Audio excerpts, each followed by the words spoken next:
Olá, boa noite, pessoal, sejam bem-vindos.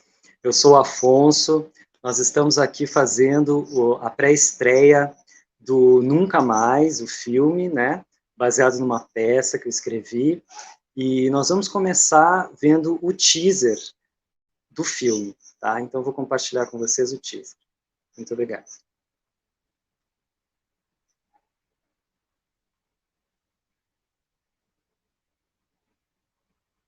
Bom, eu acho que travou mesmo. Então tá, vamos para a parte 2. Então esse filme ele foi realizado a partir da nossa peça, né? Nós começamos a fazer essa peça em 2016 e participou do Festival Satirianas em São Paulo. Eu e a Sandra Vilches fomos performers. Nós fazíamos dentro de um carro. O projeto chamava Autopeças, nesse Festival Satirianas. Era 15 minutos. Depois nós começamos a desenvolver o texto, né? Ficou um texto um pouco maior, de uma meia hora, com outros personagens e tal, e a gente fez uma leitura dramática em 2019, dirigida pelo Mário Medeiros, do Rio de Janeiro, e com outros atores, César Maia, Sami Dias. Bom, e aí depois nós decidimos trabalhar, né, voltar a trabalhar, pensamos fazer uma leitura online da peça, né, e a Nayara propôs, então, trazer o Leco Petersen, que é um diretor de cinema, né, e aí a coisa foi evoluindo. Então, vocês vão ver assim, quem assistir, vai ver que tem bastante linguagem de cinema, uma montagem muito legal do Leco, e então tem várias camadas aí que foram incorporadas, né, quase documentais, assim. Inclusive já fomos comparados aí com grandes documentários. Bom, o que mais? É interessante dizer que a gente tem vários debates, tá? A gente vai seguir fazendo esses debates. Nós temos dia 6 de março, nós temos dia 13 de março, dia 20 de março, dia 27 de março, e ainda outros que devem ser agendados. Quem quiser assistir o filme, pode entrar em contato pelo Instagram, tá? E a gente vai deixar aqui embaixo, na descrição, desse projeto Nunca Mais. A ficha técnica, né? Vou ler quem é quem aqui. O elenco, a Ana Gomes, a Nayara Hari, a Sandra Vilches, o roteiro é meu, a montagem do Leco Petersen, direção do Afonso Júnior minha e do Leco Petersen. Bom, e assim, agora então, como autor, né, vou contar um pouquinho para você sobre a origem, né, alguns dados assim que talvez seja interessante vocês conhecerem, me pediram para comentar, né. Na realidade, esse tema sempre me chamou muito a atenção, né? Uma história muito forte da Zuzu Angel, né? Que era uma grande artista de, assim, já de sucesso internacional, né? E foi assassinada pelo Estado, né? Em 76. E ela faz toda uma busca do seu filho, né? Toda uma tentativa dela de encontrar o filho desaparecido e depois de enterrá-lo, né? Até que ela mesma é assassinada. Então, uma história muito forte. Obrigado, pessoal, o Mário, que está aí, a Ivete, que estão no chat. E uma história muito forte, né, que sempre ficou na minha cabeça, assim, como a gente poderia fazer. Bom, o que acontece é que eu ficava pensando, né, puxa, como abordar essa história, né, como chegar no núcleo, assim, digamos, no núcleo emocional da história, né.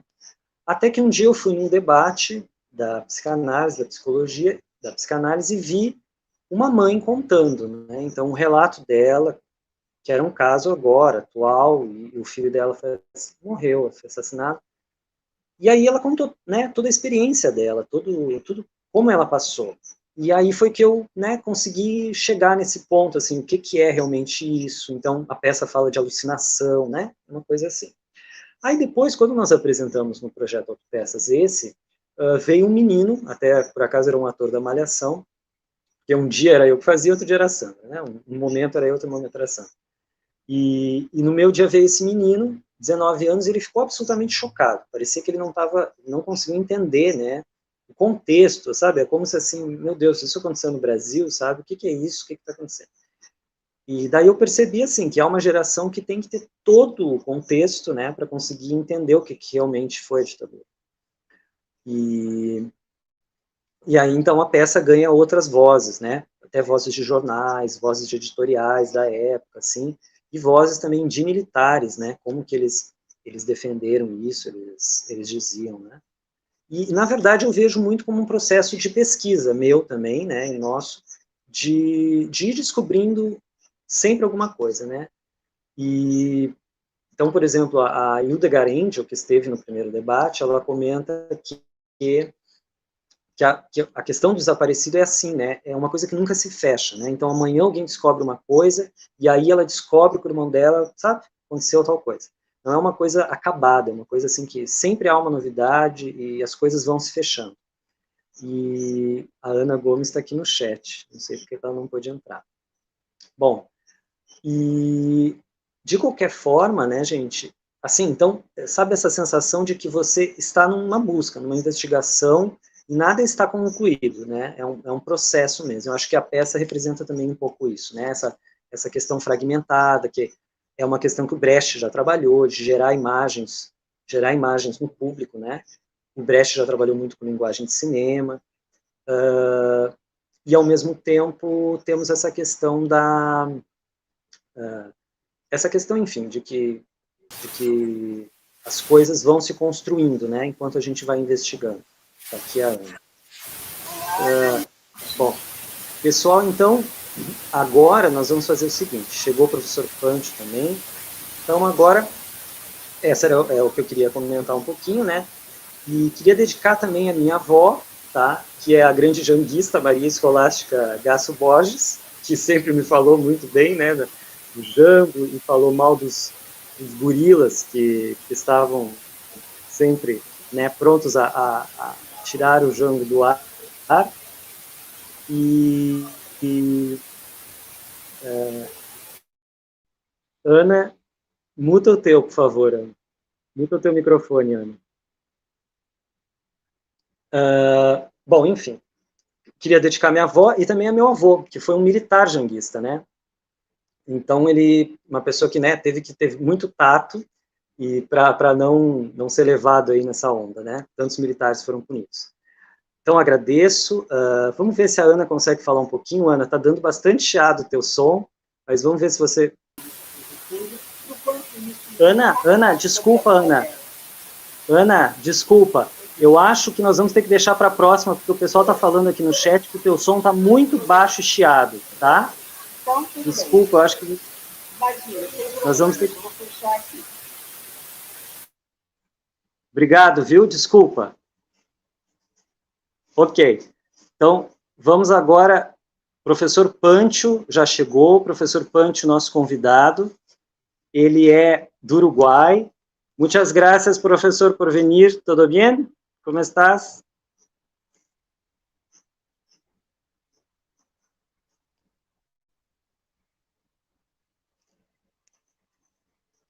Professor, o senhor está mudo, eu não lhe escuto.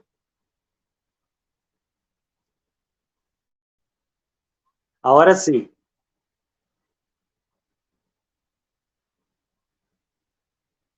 Agora o senhor voltou a se mutar.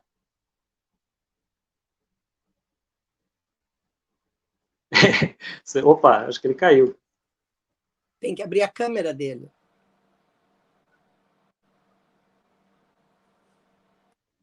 Eu acho que ele caiu mesmo. Professor Pancho é militante, né? Ele é professor da Universidade UDELAR, Universidade da República do Uruguai, militante pela causa dos desaparecidos políticos no Uruguai. No Uruguai, esse é um tema muito forte, né? Dia 20 de março, se não me engano, que é o dia da... Ele vai me corrigir se eu estiver errado. Dia 20 de março é o dia dos desaparecidos, né? O dia que se celebra, né? Se homenageia, né? É um dia muito marcante no Uruguai, onde, assim, muita gente lota, acho que mais de 1 milhão, praticamente toda a cidade de Montevidéu faz essa caminhada. Professor, ahora sí. Sí, ¿Qué les tal? decía que yo soy el agradecido por la invitación. Realmente mi experiencia personal, el trabajo que también se estuvo en el Brasil, con el famoso Brasil Nunca Más, del pastor James Wright, que trabajó con toda una serie de documentos oficiales, nos sirvió a nosotros de inspirador en nuestro trabajo de investigación sobre violaciones a los derechos humanos.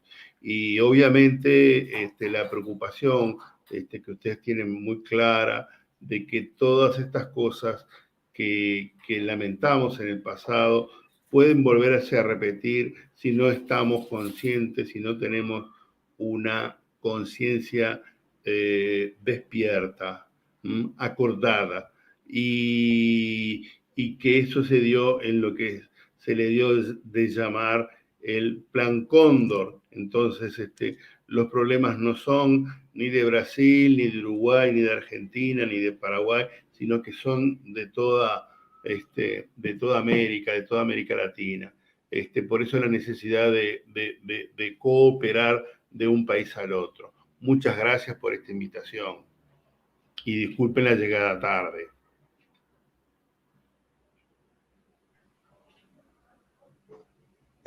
Professor, Uruguai tuvo uma repressão muito feroz, não? Flávio Tavares, que é um brasileiro, foi perseguido, torturado no Uruguai, não? E queria que você contasse um pouquinho deste processo que foi muito interessante no Uruguai, de justiça, de busca, de investigação e de punição, por favor. Cómo no.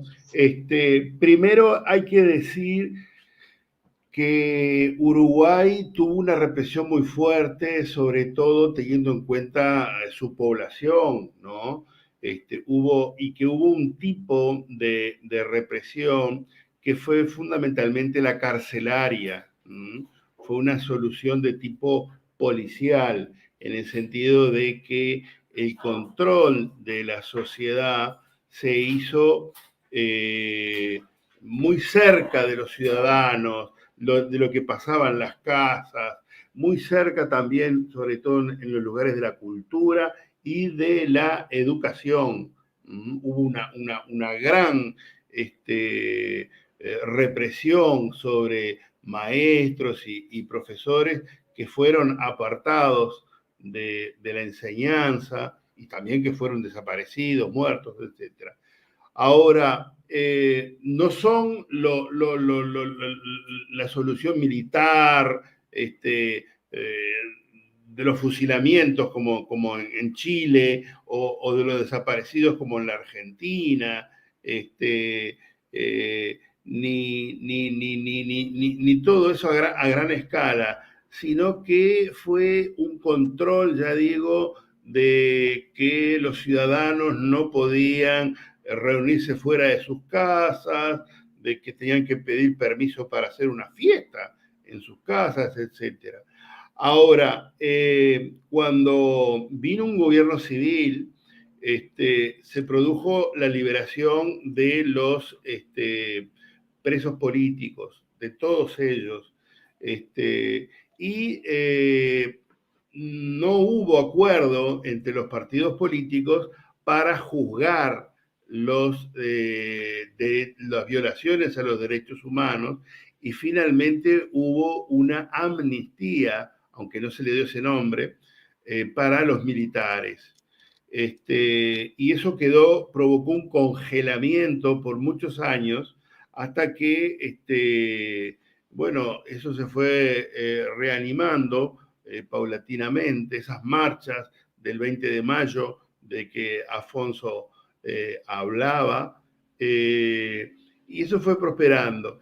Y finalmente hubo juicios, y hay militares presos en condiciones de lujo, ¿no? Están en una cárcel de lujo.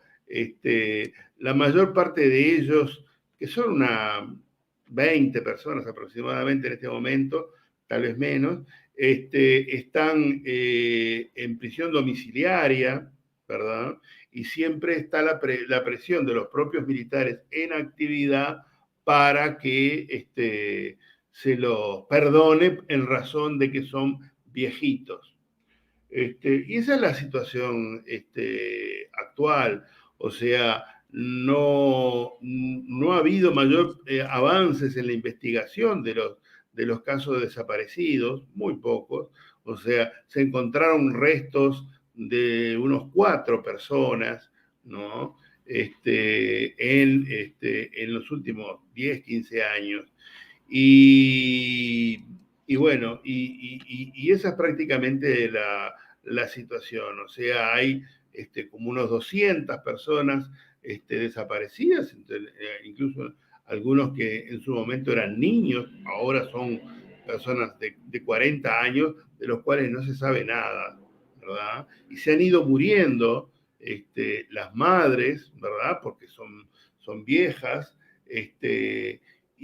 pero sin embargo yo diría que existe una conciencia bastante profunda y seria de parte de la sociedad de que esto no se puede olvidar, de esto que no se puede dejar de lado, ¿no? Afortunadamente. Sin embargo, no hay mayores progresos prácticos.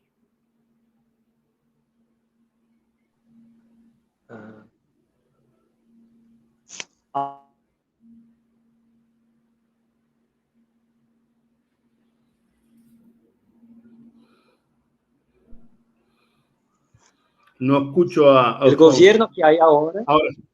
sí, Ahora sí. el gobierno que hay ahora es una coalición, ¿no?, de derecha. Sí, Y sí, hay un partido de extrema derecha, ¿no?, sí. que intenta venir con ese tipo de negociación, ¿no? Quería que usted hablase un poquito más, por favor, de la permanencia dessas tentativas y que piensas que puedes cambiar, porque ellos tienen como una asociación de víctimas del terrorismo, algo así, ¿no? Claro.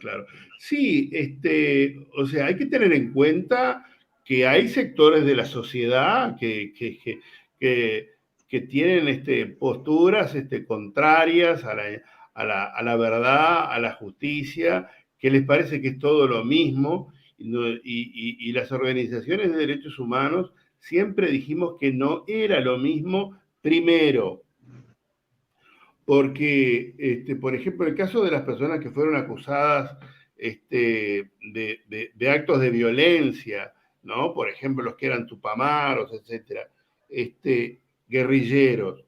Bueno, pero ellos son un grupo civil de la sociedad, como cualquier otro. En cambio, los militares son un poder del Estado, y lo que ellos cometen es terrorismo de Estado, o sea, que lo hacen ejerciendo el poder que les confiere en definitiva el sistema político. Lo hicieron en ese sentido, y por lo tanto son delitos imprescriptibles, o sea que son delitos de lesa humanidad que lesionan la condición humana, porque es el propio Estado. Por eso hay que hacer reparaciones, por eso hay que hacerse responsable. Entonces, no es lo mismo un militar que un guerrillero. Y por otra parte, los guerrilleros, el 99% pagó los que no fueron presos fueron exiliados, y las declaraciones que se obtuvieron fueron sometidos a tortura, o sea que fueron juzgados por tribunales militares que no fueron tribunales de justicia, sino que fueron tribunales de castigo, de venganza. En cambio, los militares que secuestraron niños, que secuestraron mujeres embarazadas, que mataron ancianos, etcétera, que hicieron mil maldades, no estuvieron ni un día presos, salvo el pequeño puñado. Entonces sí hay hoy en día un partido que representa a esos militares, y que procura en la medida de lo posible siempre buscar alguna forma de perdón, decir que ya está, ya es suficiente. No quieren comprometerse en la búsqueda de la verdad, de eso no dicen nada, pero sí quieren que los militares, en primer lugar, que están presos, que vayan todos a sus casas. Y después lo que buscarán es que salgan lo antes posible. Yo entiendo que se trata de una visión minoritaria, que la mayoría de la sociedad uruguaya entiende que esto es una barbaridad lo que ha pasado, ¿no? Por los antecedentes, porque en el Uruguay, digamos, se vivieron unos 50, 60 años de pleno respeto de las garantías, digamos, de las libertades, de los derechos de los ciudadanos, y eso también fue una razón que frenó a que no fueran más adelante, porque la tradición de respeto a la vida que hay en el Uruguay es importante y se mantiene.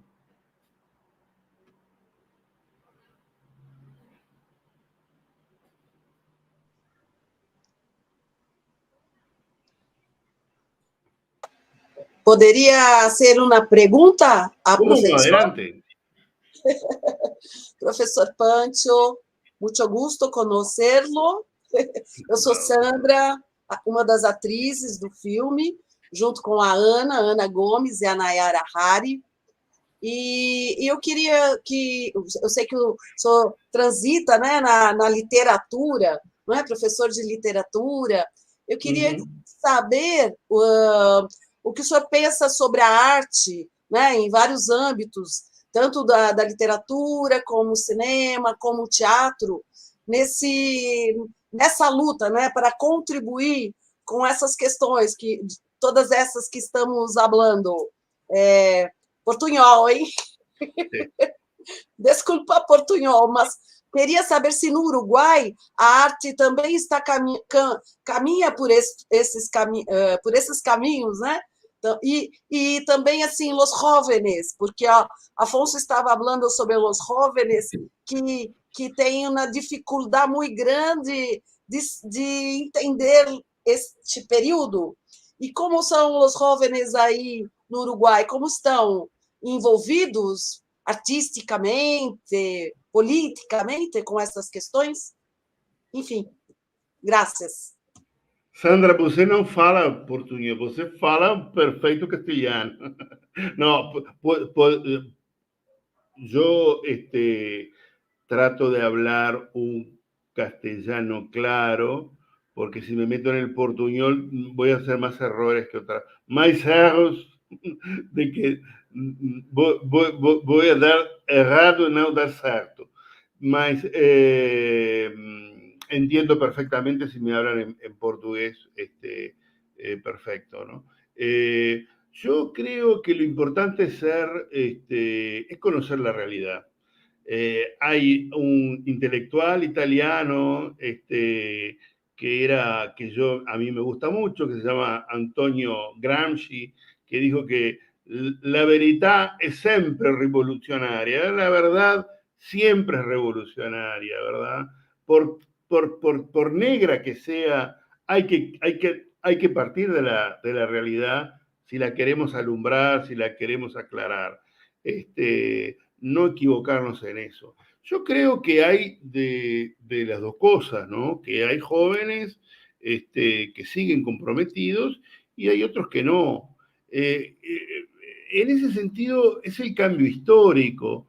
Cuando yo tengo 67 años, cuando yo tenía 17, todos los jóvenes estábamos por las causas populares y las libertades y qué sé yo.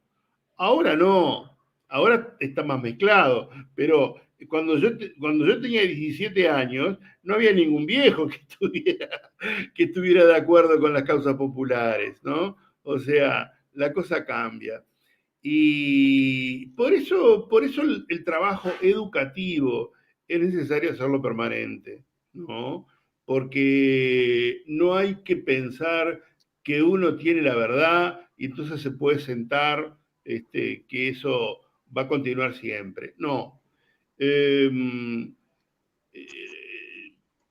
mi trabajo de hace varios años, yo he trabajado también en lo que es la enseñanza secundaria, ¿no? Con adolescentes y jóvenes, con a mocidade,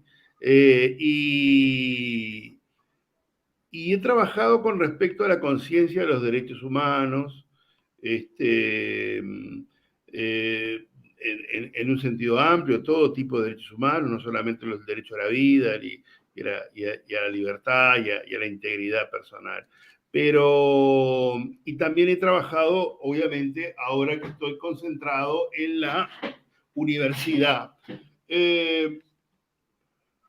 La cultura siempre es un instrumento de transformación, ¿verdad? Porque allí está, hoy leía que alguien decía, la literatura no puede ser un espejo, un espejo de la realidad, sino una herramienta para transformar la realidad. O sea, si nosotros usamos las narraciones dramáticas, teatrales, literarias, cinematográficas, etcétera, allí tenemos un instrumento para hacer comprender, para hacer vivir, para ponerse en la piel del otro, ¿no? Porque, porque se vive, ¿no es cierto? Se representa, se vuelve a presentar nuevamente. Y eso genera conciencia, ¿no? O sea, si yo la utilizo como un discurso meramente, como algo que son palabras solamente que se repiten, esto entra por un oído y sale por el otro, ¿no? En cambio, si yo lo utilizo como un objeto en el cual yo me voy a meter y lo voy a discutir y voy precisamente a contraponer visiones, voy a generar una comprensión, una capacidad de entender, incluso de preparar a los jóvenes para escuchar visiones contrarias, ¿no? Contrapuestas, no creer en un solo discurso, porque eso, cuando hay un solo discurso, eso no importa si sea de derecha, si sea de izquierda, de centro, de arriba o abajo, eso está mal.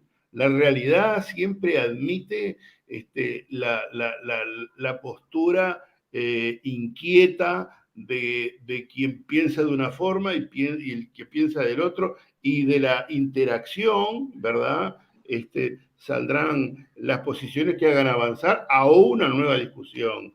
Y en cambio, si tenemos un bloque allí y esto solo es así, estamos perdidos, por más que repitamos las ideas más libertarias, ¿no? Pero si las ideas libertarias las transmitimos de un modo autoritario, eso se muere, ¿no? Entonces sí, yo por ejemplo en este momento, mi trabajo va más bien enfocado a las representaciones de la crisis ambiental, la que se llama la ecocrítica, la relación entre cultura, sociedad y naturaleza, ¿no? Y bueno, y todo eso forma un complejo, está relacionado, ¿verdad? Y nosotros vemos cómo, por ejemplo, cómo en el Brasil, ¿no? En estos últimos 4 años, un modelo, ¿verdad? Que por otro lado era autoritario, militarista, se aliaba a grandes intereses de destrucción de la naturaleza, de genocidio a pueblos indígenas. Todo está relacionado. Entonces, nos permite discutir. Yo qué sé, yo he trabajado, en el año pasado hicimos un seminario dedicado a los vegetales, ¿verdad? Y, por ejemplo, recuerdo una chica presentando un trabajo, una chica brasileña que vive en Uruguay, presentando un trabajo sobre cacao de Jorge Amado, ¿no? Entonces, la explotación de los que trabajan en una plantación de cacao allá en la década del 40, cuando todavía no estábamos ni imaginando estas cosas, ¿no? O de una chica que en una cosa menos, si se quiere, comprometida, pero sí comprometida en lo emotivo y en lo personal, que trabajó esta novela de Meupé de Laranja Lima, ¿eh? Es. No me sé el nombre ahora del autor brasileño, el mismo autor de Rosiña Miñacanoa. Entonces, se toman la literatura, ¿verdad? Esos Lima, relatos. sí. ¿Eh? Me dijiste algo. Lo perdí. Decía que se toman relatos de una niña ¿no? que con su planta de naranja, o de los trabajadores que cosechan el cacao, en lo cual, bueno, el joven puede sensibilizarse y puede Não, eu meterse. só disse que é o meu pé de laranja lima. Sí, claro, son cosas distintas, ¿no? No vamos a comparar. Pero digo, siempre la cultura, yo cito siempre para empezar los cursos a un poeta español que tiene un poema que se llama La poesía es un arma cargada de futuro. Una cosa tremenda, ¿no?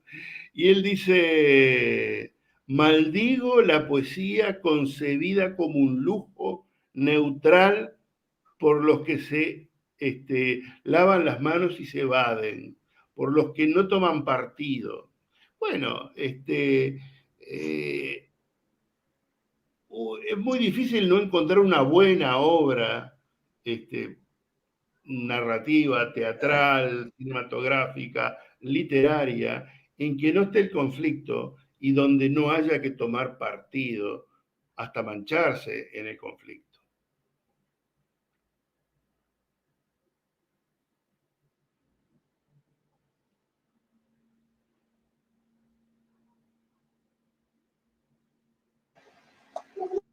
Afonso, será que Afonso está congelado? Está congelado, No, Afonso? algo se mueve. Professor Pancho, Sí. Então vamos agora falar um pouquinho. Nós temos um segundo convidado, né? O Francisco Quartim de Moraes, então ele vai também falar um pouco, dar seu depoimento, enfim, sobre esse contexto, sobre o filme. Francisco, você me desculpa, eu agora estou sem a colinha da apresentação. Você se autoapresenta? Eu sei que você é historiadora, doutor, autor do livro. Você pode se autoapresentar? Muito obrigada. Claro. Boa noite a todos, para começar, e foi um prazer escutar o professor Pancho. Me dirijo também, claro, aos espectadores, mas todos vocês, um prazer conhecer vocês e participar dessa mesa. Agradecer o convite. Eu defendi recentemente meu doutorado, agora em agosto de 2022, e sou autor de um livro que chama-se 1932, A História Invertida. E aí eu já começo dizendo que eu não sou especialista na ditadura militar de 1964, porque, do ponto de vista acadêmico, nem o meu mestrado nem o meu doutorado são focados nessa era, eu estudo outros temas. Mas eu desde criança, desde muito novo, eu sabia que eu seria um historiador, que eu ia estudar história. E eu sabia disso basicamente porque a minha família participou pelo menos o lado do meu pai, participou bastante ativamente na resistência armada à ditadura de 64. Então, muito jovem, logo com 10, 11 anos de idade, eu lembro de começar a estudar a ditadura militar de 64. Então, também não é um tema que eu esteja completamente alheio, né? Mas é evidente que, para mim, aqui também não sou do ramo do cinema, não sou do ramo da literatura, mas eu também trabalho com a palavra. E é exatamente sobre isso que eu queria falar um pouco aqui, né? Sempre me espantou no cinema recente brasileiro, nas produções recentes do cinema brasileiro, né? Como alguns dos textos me parecem juvenis, né? Boa parte das vezes me parecem ou simplórios, ou juvenis, às vezes piegas, né? Então, por exemplo, eu penso num filme que eu acho um filme bom, um filme interessante, que é o filme da própria Zuzu Angel, né? E ele é um filme que, por mais que eu ache ele interessante, por vezes o roteiro, os diálogos, e aí, evidentemente, também faz parte a atuação, aqueles que reproduzem, que são os responsáveis por executar o diálogo, me parece um filme que também peca nessa, como dizer isso, nessa inocência, num roteiro muito inocente ou muito chavão. Então eu me lembro, por exemplo, um momento em que a companheira do Stuart Angel, a Sônia Maria Lopes, né? Enfim, a personagem da Sônia Maria Lopes, junto com o personagem do Stuart Angel, estão debatendo com a Zuzu Angel a resistência à ditadura. E aí ela diz assim, mas dona Zuzu, nós temos que lutar contra os porcos capitalistas. Eu falo, é um negócio que assim, é um filme de qualidade, um filme com uma produção, com um investimento, com atores de... Sabe, com tudo, tem tudo para funcionar, mas por algum motivo não funciona. Ou pelo menos nessas horas tem um ruído forte. E aí eu também me lembro agora recentemente desse filme do Marighella, que, veja, novamente, é um bom filme, a produção é muito boa, retrata o Marighella como um herói, né? Isso já é muito importante. O Marighella é um grande herói do povo brasileiro em vários sentidos, mas ele é um herói que é retratado nesse filme, por vezes, de maneira também quase que imbecilizado, assim, transformam ele em algo que ele não era. Então tem um trecho desse filme, por exemplo, tem um trecho desse roteiro, e agora, bom, vamos terminar essa história. Tem um trecho desse roteiro em que ele diz, é terrorismo sim, é terrorismo mesmo, e aí diz um palavrão. Então, assim, primeiro que o termo terrorismo, a palavra terrorismo, era um termo que era usado pelos gorilas da ditadura, ou pelos apologistas da ditadura, pela ditadura brasileira. O Marighella jamais usaria esse termo. E segundo que o Marighella não tinha nenhuma forma, tinha um fetiche pela violência política. O Marighella era um intelectual. O Marighella, ali naquele ponto, já era um homem quase de 60 anos de idade. O Marighella tinha feito uma carreira política democrática. Tinha sido deputado, tinha sido um parlamentar brasileiro, né? E é um homem estudioso. E tem todo um processo político. Isso vale lembrar, a ditadura no Brasil, a tortura começou antes do que a resistência armada a essa tortura. A guerrilha no Brasil, isso talvez não se passe da mesma maneira na Argentina, no Uruguai, a gente tem que olhar cada país em seu contexto específico. No Brasil, a guerrilha é uma resposta à ditadura militar, e é uma resposta à tortura da ditadura militar. A tortura começa no primeiro dia depois da ditadura militar. Gregório Bezerra, por exemplo, foi amarrado num jipe, vários militares e arrastado pelas ruas do Recife. Vários militares, já nos primeiros dias da ditadura militar, foram ou expulsos ou sofrendo dentro do exército. Enfim, a gente sabe, né, aqueles mais famosos já estavam sendo torturados antes da guerrilha. Então isso é importante, essa ordem dos fatos, ela é muito importante. No Brasil, a guerrilha é uma resposta à tortura da ditadura militar, à repressão da ditadura militar. E o próprio filme do Marighella mostra esse processo no Marighella, por exemplo, a cena em que ele resiste à prisão, no cinema, inclusive no cinema, né? Mas é isso, assim, eu sinto que talvez desde o Glauber Rocha o cinema brasileiro não tem um grande filme, ou pelo menos um filme com um roteiro que sério o suficiente e com qualidade suficiente para debater esse tema, que é um tema tão delicado. Aí, assim, uma coisa que me salta também é que, assim, eu não falo, primeiro fazer isso, eu não estou falando mal desses outros filmes, não é porque eu tenho prazer em falar mal, mas é porque também eu não tenho capacidade de desligar o espírito crítico, e essas palavras, e esses chavões, eles explodem, assim, para mim, pelo menos para quem está um pouco mais conectado com o tema, isso aparece de maneira muito clara, e chega, de certa maneira, para mim, não é que eu acho que o filme Marighella não deveria existir, mas para mim isso incomoda quando eu assisto esse filme, evidentemente. E eu digo isso também porque o que eu quero fazer aqui é elogiar o texto do filme Nunca Mais. Porque esse texto, em nenhum momento, e também, claro, as atrizes e todo mundo que participou na execução desse filme, porque esse foi um texto, para mim, que é um texto sério, é um texto sóbrio, é um texto, por vezes, violento, não tenta tratar com água e açúcar, num tema que é duro, mas é um texto sempre sóbrio e um texto de muita qualidade. Então, nesse sentido, o que eu gostaria era de parabenizar os realizadores desse filme.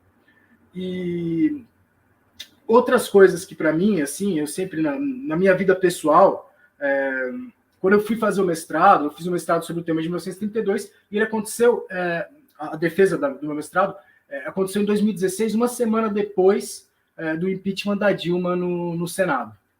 E aí ficou claro ali, ficou evidente, uma relação entre o tema que eu estava estudando e a história que a gente estava vivendo. E eu sempre preferi estudar a história do que viver a história. Viver a história é muito mais doloroso, muito mais conturbado, né? E novamente, em 2018, quando eu comecei o meu doutorado, o Bolsonaro tinha acabado de ser eleito. E uma das primeiras coisas, uma das implicações práticas que isso teve na minha vida é que eu não tive bolsa de doutorado, tive bolsa de mestrado. Teve uma consequência prática muito rápida. Mas, novamente, a gente viu a possibilidade de um governo de extrema-direita, de tudo aquilo que ganhou força na ditadura militar de 64, de novo no poder e, dessa vez, ironicamente, eleito democraticamente. E é claro que aí, uma das coisas que, em 2018, quando veio a eleição do Bolsonaro, eu confesso, sem nenhum orgulho, que eu fiquei com medo. Já as primeiras cenas, logo depois da eleição dele, eu vi uma cena muito ruim na rua. Eu falei, isso aqui vai... Eu achei que, até num certo sentido, assim, foram milhares de mortos na pandemia, etc. Não estou tentando amenizar o que foi o genocídio do governo Bolsonaro, mas eu tinha a impressão que seria até pior, especialmente para essa esquerda, ou para a esquerda organizada, ou para aqueles que participaram, por exemplo, da resistência à ditadura de 64. Mas uma coisa que me deu força foi os meus pais, já bem velhinhos, quase com 80 anos de idade, meu pai já tinha quase 80 anos de idade, e que se manteve firme, que se manteve, na medida do possível, ainda com os brios e com coragem depois da eleição de 2018. E ali ele num certo sentido, ele me puxou de novo para o chão e disse, olha, isso passa, né? As coisas mudam, os cenários mudam. E para o bem da verdade, esse cenário mudou até que, para tempos históricos, de maneira muito rápida. Porque 4 anos depois o Bolsonaro está lá, mal consegue aqui pisar no Brasil, está aparecendo nos vídeos aí chorando, arriscado de ser preso. O Lula, que então estava preso, foi solto. O processo dele, que a gente sabe que foi absolutamente injusto, para dizer o mínimo, né? Já está sendo denunciado como deve ser feito. Então, essas viradas históricas, elas acontecem, né? E aí, ouvindo também a fala do professor Punch, que, aliás, é meu tocaio, acho que é meu tocaio, né? Fica essa fina ironia dos militares. Essa é uma coisa que é uma diferença muito grande, né? Os militares, a instituição militar é uma instituição que a sociedade cria e mantém para a defesa da sua população. Então tem essa hipocrisia, né, de um povo que foi violentado, destroçado, torturado, crianças e etc., como a gente sabe, não preciso novamente repetir, e esse genocídio é perpetrado por aqueles que deveriam defender o povo.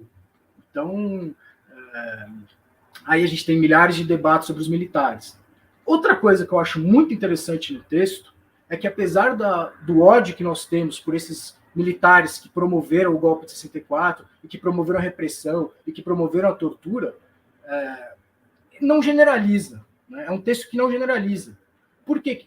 Por quê? Porque a gente sabe também que a classe militar foi a que mais sofreu numericamente na ditadura brasileira. É o maior número de torturados, é o maior número de expurgados, é o maior número de perseguidos. E fizeram parte das organizações de resistência da esquerda muitos militares. Tanto historicamente no Brasil, tanto desde a Coluna Prestes, tanto desde a proclamação da República, da abolição da escravidão. No Brasil, os militares foram importantes na abolição da escravidão, foram importantes na proclamação da República. Agora, tem todo um processo, especialmente depois de 1964, com o expurgo de quase 40 mil militares ligados à esquerda, ou às vezes que não eram de esquerda, mas que eram contra o golpe, que eram nacionalistas, enfim. É claro que o exército brasileiro especialmente depois desse processo, um exército quase que uníssono e que tem uma ideologia muito clara. Então, mas, enfim, eu acho que é uma qualidade desse texto notar isso, né? E aí eu fico pensando, assim, voltando àquela coisa dos filmes, dos textos, primeiro que eu tenho a impressão que a literatura, o cinema, a música, todas essas formas de artes, as artes em geral, as artes plásticas, várias vezes, em temas delicados, em temas contemporâneos, como o tema da ditadura militar no Brasil ou na América Latina, eles se adiantam, pelo menos, à historiografia.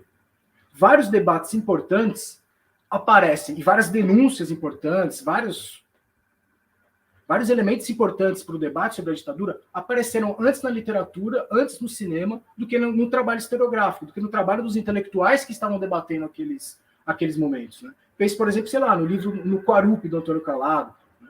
Agora, ao mesmo tempo, às vezes a gente... E aí, pensando um pouco no livro no livro e no filme homônimo do Que é Isso, Companheiro, para dar uma última pancada num filme já existente, o livro já tem uma série de problemas, né? E um dos problemas do livro é apresentar digamos, uma espécie de um anacronismo, para usar termos historiográficos, mas uma espécie de profecia pós-fato.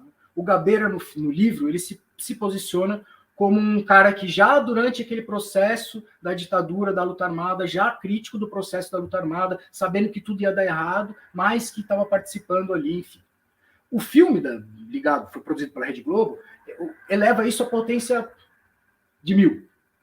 E pior do que isso, apresentam um militar, e aí não é um militar nacionalista, não é um militar que assistiu a cena de tortura e se compadeceu pelo torturado, não é um militar que foi para a resistência armada, é o torturador, efetivamente o torturador, tendo crises de consciência, né, e se sentindo muito mal, e debatendo com a mulher os sentimentos dele à noite, etc., se sentindo muito mal, porque ele estava torturando os outros brasileiros. Enquanto isso, o militante que, evidentemente, era o Virgílio Gomes da Silva, representava o Virgílio Gomes da Silva, aparece como um comunista frio, um stalinista totalitário, violento, que só sabe, só queria pegar no pé do intelectual, que era o Gabeira. Então, as produções de cinema recentes da ditadura brasileira eu tenho várias críticas a vários desses filmes assim, né? E é claro que, assim, cada filme é um filme, cada obra é uma obra, mas o filme Que é Esse Companheiro, para mim, representa muito bem esse cinema brasileiro de péssima qualidade em relação à ditadura, e que, por vezes, esse sim, Que é Esse Companheiro, chega a ser um serviço para o debate sobre a ditadura militar. Então, eu termino assim, novamente parabenizando a equipe por mostrar que, por mais que seja difícil, que a gente sabe que escrever bem é difícil, é um trabalho árduo, a gente tem que escrever, reescrever, reler, ler, discutir, ouvir uma ideia de fora, etc. É difícil escrever, fazer um texto bom, é muito difícil. Mas parabenizar novamente a equipe por mostrar que os brasileiros também são capazes de escrever textos sérios e de qualidade sobre temas difíceis como a ditadura militar, e que isso não é monopólio do Giulio Pontecorvo com a Batalha de Argel, ou do Costa Gravas com o Estado de Sítio, ou com esse Argentina 1985, recente agora, que acabou de sair, e que é uma produção hollywoodiana, mas que é uma produção hollywoodiana de muita qualidade, né? E se a gente pensa no texto, por exemplo, nessa crítica que eu fiz a textos rasos, talvez infantis, tão comuns em alguns filmes brasileiros, esse filme não apresenta nada disso, né? É um filme de debate muito sério, é um filme muito sério, não tem chavão, não tem essas jovialidades, é um texto bem escrito, assim como foi o texto do filme Nunca Mais, da peça de teatro homônimo. Muito obrigado, Francisco. Obrigado. Vou ouvir isso, que delícia. Muito obrigada.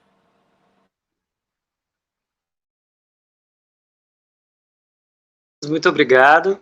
Não conta para ninguém, Francisco, que eu sou seu amigo, tá? Bom, agradeço muitíssimo ao professor Pancho também. E agora eu queria saber se alguém que está assistindo, se teria alguma pergunta, se gostaria de colocar aqui no chat alguma pergunta, ainda podemos responder. Não sei, a Nayara talvez gostaria de perguntar alguma coisa? Eu gostaria.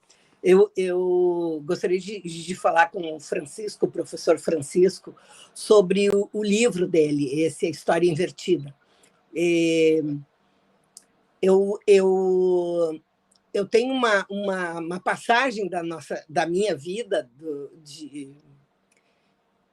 muito dentro dessa história invertida, que é a história que a minha mãe contava, porque a minha mãe viveu bem naquele momento aqui no Rio Grande do Sul, onde houve aqui a Revolução do Fão, onde o Rio Grande do Sul se reuniu a grande maioria das pessoas para combater o Getúlio.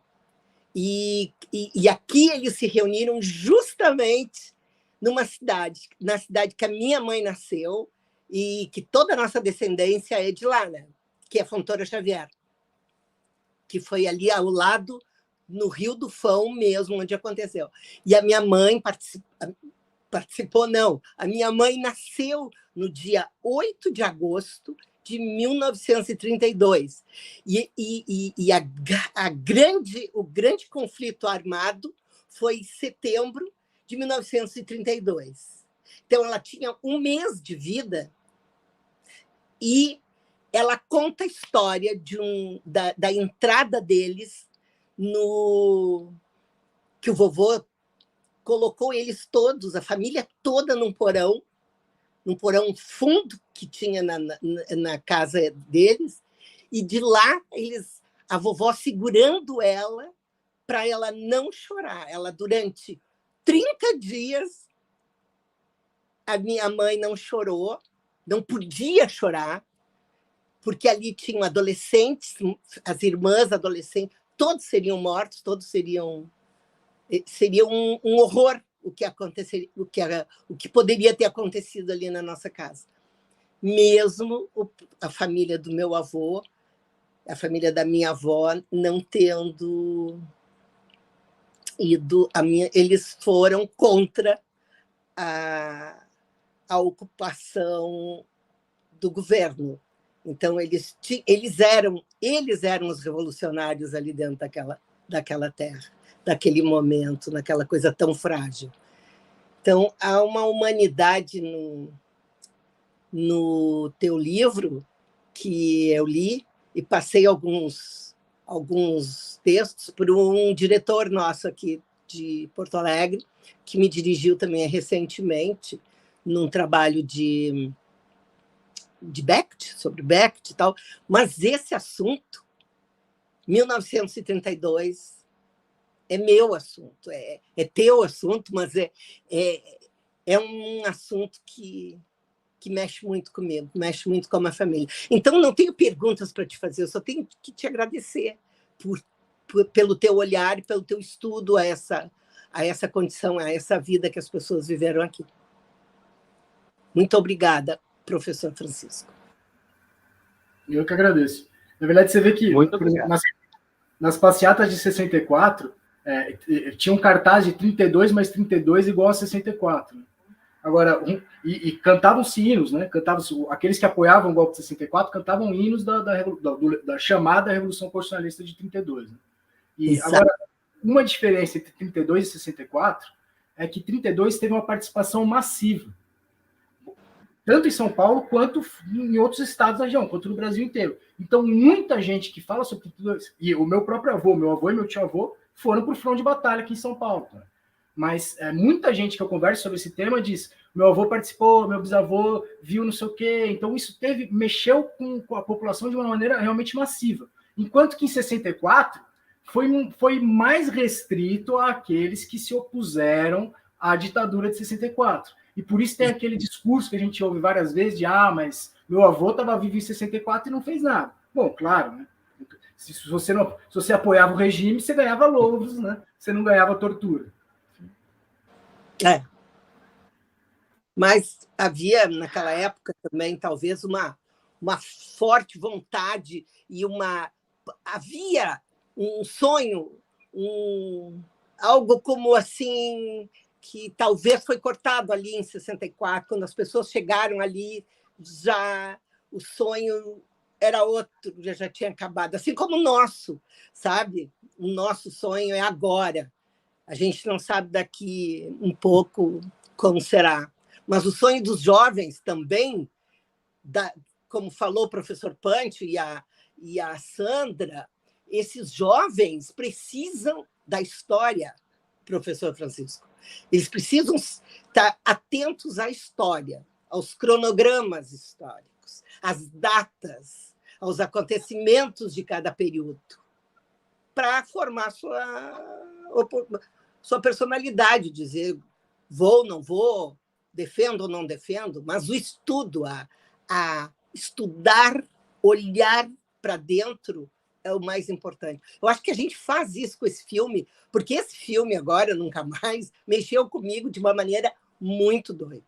Porque mexeu anteriormente, lá em 76, 77, por aí, com a morte dela, com a situação, o filho desaparecido, a dor, aquela coisa toda, mas mexe agora com fatos históricos que na hora eu não estava observando, sabe? Eu não estava prestando tão atenção naquele 1976, quando ela morreu, sabe? E talvez eu não soubesse tanto. É como o que vale agora, com esse filme, é a gente mostrar o estudo da coisa, sabe?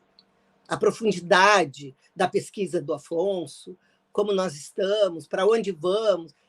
Abrir isso aí para a garotada, professor Pancho, daqui do Brasil e aí do Uruguai, lá na Argentina, enfim, quem quiser, quem tiver vontade de saber um pouco. É isso. Muito obrigada aos senhores, às gurias, ao Afonso, aos professores, e que o debate continue, que a gente continue falando. Se o poder agora é na internet, o poder da imagem, o poder... Então, vamos nessa, vamos mostrar o nosso trabalho nas redes também. Obrigada. Gente, cadê o Afonso? O Afonso deu uma... Talvez ele caiu, né? Ele, pelo menos, sumiu aqui na minha tela, o autor... Logo agora que eu ia começar a cantar os parabéns, o cumpleaños, professor Pancho. Hoy es cumpleaños de Afonso, nosso autor, nosso querido autor. E onde estás? Onde estás, Afonso? Se escondeu. Apagando as velitas. Eu acho que sim, ele está com sua madre. Bom, vamos dar um tempinho, talvez ele retome, mas eu acho interessante, quer dizer, talvez umas coisas que... Tem bolo de cumpleaños lá. Oh, meu Deus, deve ter um bolo, ele não nos convidou. Eu acho que sim. Afonso, voltou. Por favor. Nós queremos cantar o parabéns para você, Afonso, de cumpleaños. Vamos, querido. Vamos. porque, assim, só para finalizar, eu acho que é interessante quando algumas coisas que até você trouxe, Francisco, nas lives, que cada golpe atualiza, né? Cada golpe vai atualizando. Eu acho que também em 2016, quando o Afonso escreveu esse texto, a gente também estava no golpe. Então, cada vez mais, desde 2016 para cá, esse texto parece que ele foi se atualizando, né? Não é uma coisa de 64. E quando você falou de 32, eu também senti que não é uma coisa de 32, é uma coisa muito presente, não é? A gente vai vivendo no Brasil e acho que na América Latina, né, professor? Essa questão dos golpes continuados. São poucos anos sem golpe. É mais anos com golpe do que sem golpe. Então, Afonso, acho que ele congelou de novo. Né? Mas pelo menos ele está presente. A foto, a imagem dele está ali. Ó. Afonso, vamos cantar parabéns para você. Você fez um trabalho belíssimo. Também a gente quer muito agradecer, porque o Afonso estuda, o Afonso pesquisa, o Afonso foi construindo esse texto desde 2016, muitas camadas, né? Começou com um monólogo, aí ele ampliou o texto para outras personagens, outras personas, aí ele trouxe essa versão que a gente, né, achou interessante trabalhar com essas 3 atrizes, assim, eu acho, vou contar um segredinho, que acho que ainda não terminou, acho que o Afonso ainda pretende colocar mais umas camadas aí a partir do que a gente está recebendo também de crítica, né, de observações, enfim. Os debates vão continuar. Sandra, só um minuto, desculpe, eu sei que está chiando muito, mas eu queria agradecer ao Francisco, ao Pancho, mas eu estou em horário de aula, eu tenho que dar aula agora, tenho que me retirar. Ana, só vamos cantar os parabéns para o Afonso. Parabéns para você nessa data querida. Muitas felicidades, muitos anos de vida. Muito obrigada. Sigam a nossa página no Instagram, @nuncamais.ofilme, e a gente vai continuar essa conversa, né? Ele está tentando, gente. A instabilidade muito grande lá na Argentina, em Buenos Aires. Querido, queremos te desejar feliz cumpleaños. Beijos.